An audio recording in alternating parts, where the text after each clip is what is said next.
the heart of a bustling city lived a man named Elias.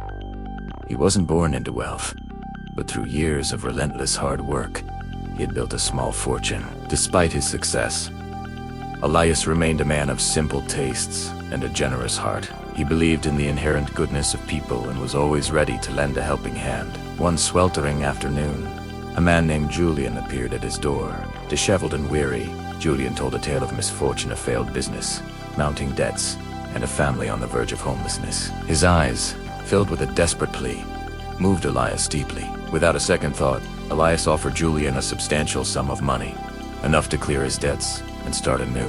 He asked for nothing in return, only expressing a wish for Julian's future success. Julian, overwhelmed with gratitude, wept and vowed to repay Elias's kindness, promising to return one day as a changed man. Years passed. Elias's business flourished, and his reputation for kindness grew. He never forgot Julian, but didn't expect to see him again, content in the knowledge that he had helped someone in need. Then, one day, Julian reappeared. He was transformed, dressed in a fine suit, with an air of confidence. He looked every bit the successful entrepreneur. Julian explained that with the money Elias had given him, he had started a new venture that had become incredibly successful. He had come back not just to repay the loan, but to offer Elias a partnership in a new, larger enterprise. Elias was overjoyed, not because of the money, but because his faith in humanity seemed so beautifully affirmed. He saw Julian's success as a testament to the power of a single act of kindness. Trusting Julian completely, Elias invested a significant portion of his own fortune into their joint venture, dreaming of the good they could do with their combined resources. At first, everything was perfect. The new business thrived, and their profits soared. Elias, trusting Julian with the financial management, focused on the company's charitable initiatives. He felt a deep sense of fulfillment, believing he had found a true partner in both business and benevolence. However, subtle signs of trouble began to appear. Julian became evasive, meetings were postponed, and financial reports grew vague. Elias, attributing it to the pressures of a rapidly growing business, dismissed his concerns. His trust in Julian was absolute. The blow came suddenly and without warning. One morning, Elias arrived at the office to find it empty. The staff was gone, the accounts were drained, and Julian had vanished. A single letter was left on his desk. In it, Julian confessed that his entire story was a lie. He was a lifelong con artist who had targeted Elias from the beginning. The initial plea for help, the triumphant return, the partnership, it was all an elaborate charade. He had used Elias's kindness as a weapon against him. And now, he was gone with every penny. The betrayal shattered Elias. It wasn't just the loss of his fortune that devastated him. It was the destruction of his belief in the goodness of people. The man he had helped, trusted, and considered a friend had meticulously planned his ruin. The city that once felt full of opportunity now seemed cold and predatory. Elias fell into a deep despair, isolating himself from the world. The memory of Julian's tearful gratitude now felt like a cruel mockery. How could he have been so blind? His generosity, once his greatest pride, now felt like his greatest folly. For a long time, Elias wrestled with bitterness and cynicism. He questioned every act of kindness he had ever performed. Was it all just naivety? Was the world truly a place where the cunning preyed on the compassionate? He swore he would never trust anyone again. But as months turned into years, the sharp sting of betrayal began to dull, replaced by a quiet introspection. Living in a small apartment, working a modest job, Elias had plenty of time to think. He started to notice the small, everyday acts of kindness around him: a stranger holding a door, a neighbor sharing a meal, a child offering a smile. These gestures, though insignificant compared to his lost fortune, began to mend his fractured spirit. He realized that Julian's treachery was a reflection of one man's darkness, not a condemnation of all humanity. His own kindness had not been a mistake. It was the manipulation of that kindness that was the true tragedy. One day, a young woman in his neighborhood was trying to start a small community garden but lacked the funds for seeds and tools. Old instinct stirred within Elias. He hesitated, the ghost of Julian's betrayal whispering warnings in his ear. But then he looked at the hopeful faces of his neighbors, all eager to create something beautiful together. He decided to take a small risk, using what little savings he had. He bought the supplies for the garden. It was a small gesture, but it felt monumental. As he worked the soil alongside his neighbors, he felt a forgotten warmth return to his heart. The garden flourished, becoming a vibrant hub for the community. It didn't bring him a fortune, but it brought him something far more valuable: connection, purpose, and a renewed sense of hope. Elias understood then that true wealth wasn't measured in money, but in the connections we forge and the good we choose to see and create in the world. He had been betrayed, yes, but he refused to let that betrayal define him. He would never be as naive as he once was, but he would also never let the darkness of one person extinguish his belief in the light of many. He learned to be wiser, more discerning, but he chose to keep his heart open. For Elias had discovered that the greatest risk wasn't in trusting others, but in closing oneself off to the possibility of human connection and the quiet, resilient power of kindness. In the bustling city of Ethel, two figures stood at opposite ends of the social spectrum. Julian, the prodigal son of a merchant prince, was known for his lavish parties and a smile as bright as his gold-embroidered silks. His charm was legendary, his wit sharp, and his generosity, though often ostentatious, was undeniable. Then there was Elias, a quiet artisan who lived in the shadow of the grand clock tower, his hands perpetually stained with ink and dye. Elias saw the world in patterns and colors, his heart filled with dreams he could barely afford to voice. Their paths crossed one fateful market day. Julian, in a moment of whimsical benevolence, commissioned Elias to create a set of intricate tapestries for his grand ballroom. For Julian, it was a minor expense, a fleeting fancy. For Elias, it was the opportunity of a lifetime. He poured his soul into the work, weaving threads of moonlight and dawn, capturing the city's spirit in every stitch. The tapestries were more than mere decorations. They were masterpieces. When unveiled, Ethel's elite were mesmerized. For the first time, the city wasn't looking at Julian's wealth, but at the genius it had funded. Elias's star began to rise. Commissions flooded in from nobles and wealthy merchants, all eager to own a piece of his artistry. He moved from his humble workshop to a spacious studio, his name whispered with the same reverence once reserved for old masters. He remained grounded, however, his hands still stained, his focus unwavering. He used his newfound wealth to open a small school for aspiring artisans, sharing his knowledge and providing materials for those who, like him, had nothing but a dream. His quiet generosity built a community bound by creativity and mutual respect. Meanwhile, a subtle shift was occurring with Julian. The applause for Elias felt like a theft of his own spotlight. His parties grew more extravagant, his spending more reckless, as if trying to shout his own importance over the rising chorus of praise for the humble artisan. He started making risky investments, chasing quick, spectacular profits to outshine Elias's slow, steady ascent. His charm began to feel strained, his smile a little too tight. The city's elite, once his loyal audience, were now more interested in attending an exhibition at Elias's studio than a banquet at Julian's manor. The turning point came during the annual Founders Gala.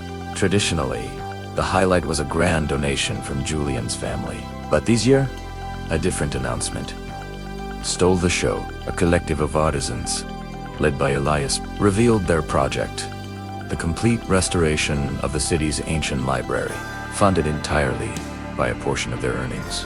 The announcement was met with a thunderous ovation. It was a gift to the city, a legacy of knowledge and culture. Later that evening, Julian, his face pale and drawn, confronted Elias. "You did this to me," he seethed, his voice a venomous whisper. "You stole my city, my name." Elias looked at him, not with triumph, but with a deep, profound sadness. "I stole nothing, Julian. I simply built something. You had all the resources to build anything you wanted, yet you only built walls around yourself." Julian's financial gambles finally collapsed.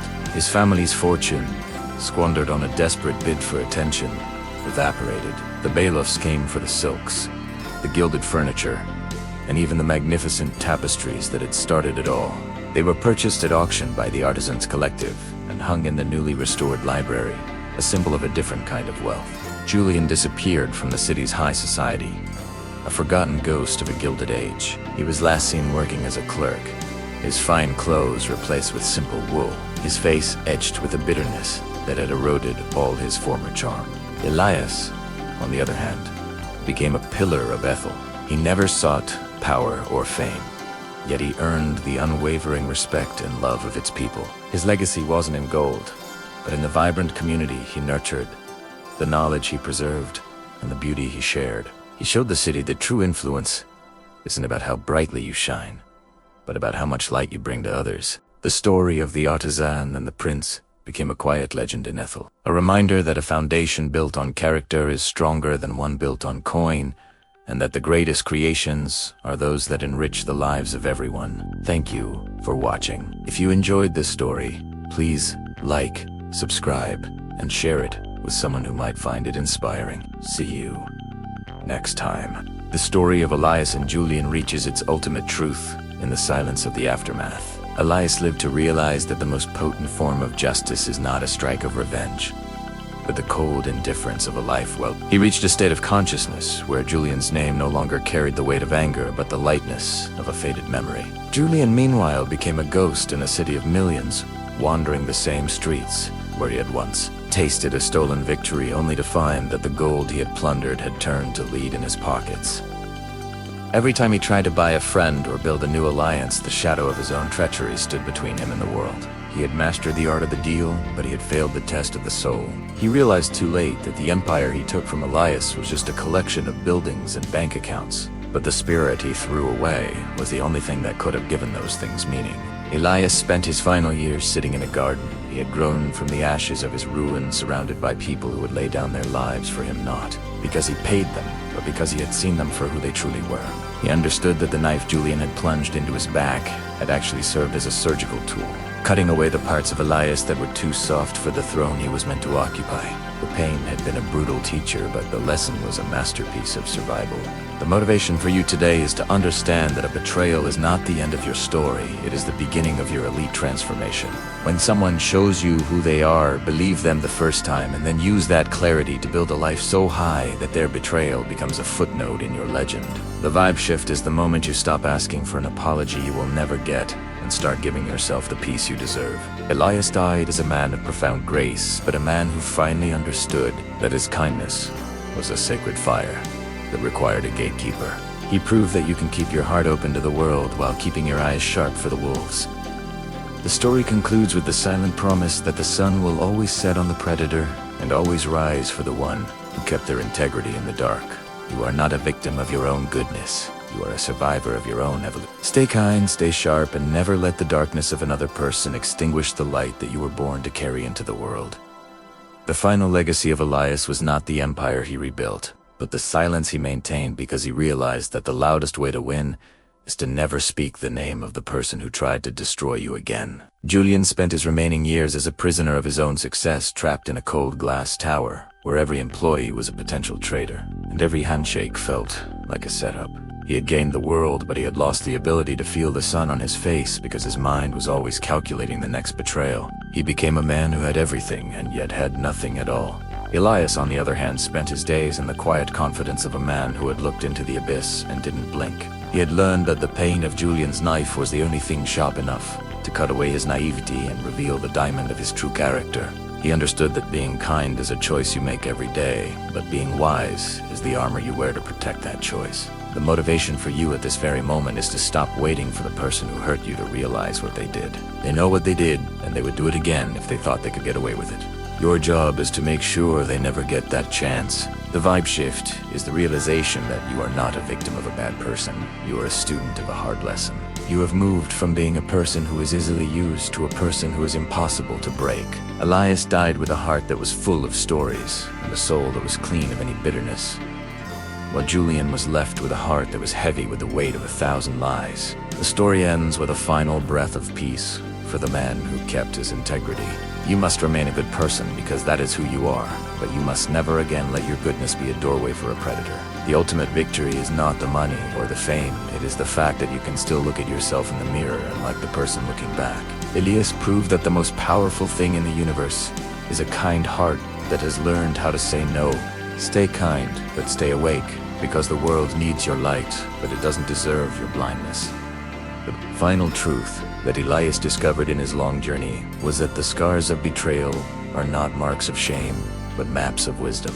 He reached a point of transcendence, where he realized that Julian had actually done him a favor, because you can never truly know the strength of your own soul until someone tries to break it. Julian lived out his days as a cautionary tale, a man who had mastered the art of winning the battle but losing the war.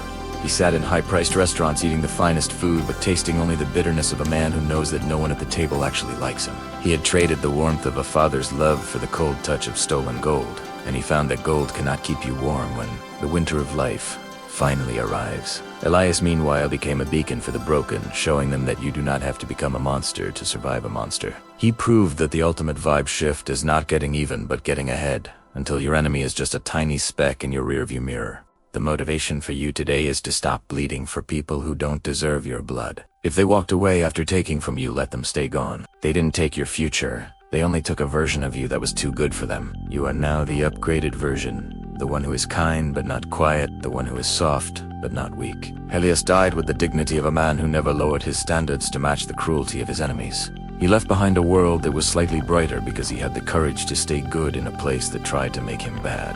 The story ends with a simple truth for the UK and USA audiences, and for every soul watching this video, which is that your character is the only thing you take with you into the silence. Protect it like a treasure. Be the person who helps others, but be the person who also knows when to walk away. The saga of Elias and Julian is over, but your story is just beginning. Make sure you write it with a kind heart and a very sharp eye. The final resolution of the story of Elias and Julian was not found in a courtroom or a confrontation, but in the absolute silence of a heart that had finally healed. Elias reached a stage of life where he realized that the person who betrays a good heart has actually handed that person a promotion, because you can never truly know the depth of your own resilience until someone tries to drown you. Julian spent his twilight years as a prisoner of his own success, sitting in a high-rise apartment that felt like a tomb where the only voices he heard were the echoes of his own lies. He had mastered the art of winning the battle, but he had lost the war for his own soul. And he found that all the stolen gold in the world could not buy back the peace of a clean conscience. Elias, on the other hand, spent his final days in a garden of his own making, surrounded by a new generation of leaders who were kind, but not quiet, and soft, but not weak. He taught them that the ultimate vibe shift is not getting even, but getting so far ahead that your enemy becomes a ghost in your rearview mirror. The motivation for you today is to stop bleeding for people who didn't appreciate your blood. If they walked away after taking from you, let them stay gone, because they didn't take your future. They only took a version of you that was far too good for them. You are now the upgraded version, the one who has the heart of a saint and the eyes of a wolf. Elias died with the dignity of a man who refused to lower his standards to match the cruelty of his enemies, leaving behind a world that was brighter, because he had the courage to stay good in a place that tried to make him bad. The story ends with a simple truth for every soul watching this video, which is that your character is the only thing you take with you into the silence. Protect it like a treasure, and be the person who helps others, but also be the person who knows exactly when to walk away. The saga of Elias and Julian is over, but your story of strength is just beginning. Make sure you write it with a kind heart and a very sharp eye, because you were never meant to be a victim of your goodness. You were meant to be a master of your wisdom.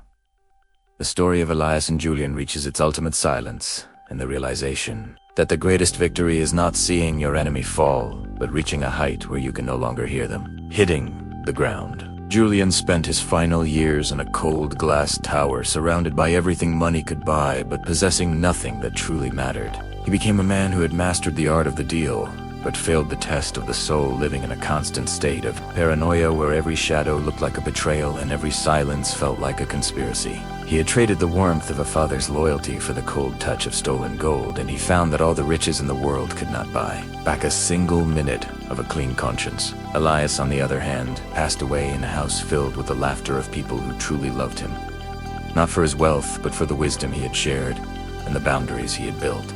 He understood that the knife Julian had plunged into his back was actually the tool that had carved away his naivety and left behind a diamond of unbreakable character. The motivation for you today is to understand that a betrayal is not the end of your journey, it is the graduation from your innocence. When someone shows you who they are, believe them the first time, and then use that clarity to build a life so high that their actions become a distant memory. The vibe shift is the moment you stop asking why they hurt you and start thanking the universe for removing them from your path before you reached your true destination. Elias proved that you can keep your heart soft for the world while keeping your eyes sharp for the predators. You were never a victim of your own goodness. You were a student of a brutal lesson that made you elite. Stay kind, stay sharp, and never let the darkness of another person extinguish the light that you were born to carry. The saga of the open hand and the hidden blade is over, but your reign as a wise and powerful soul is just beginning. Your time is coming. Keep believing. Keep fighting. Don't just watch.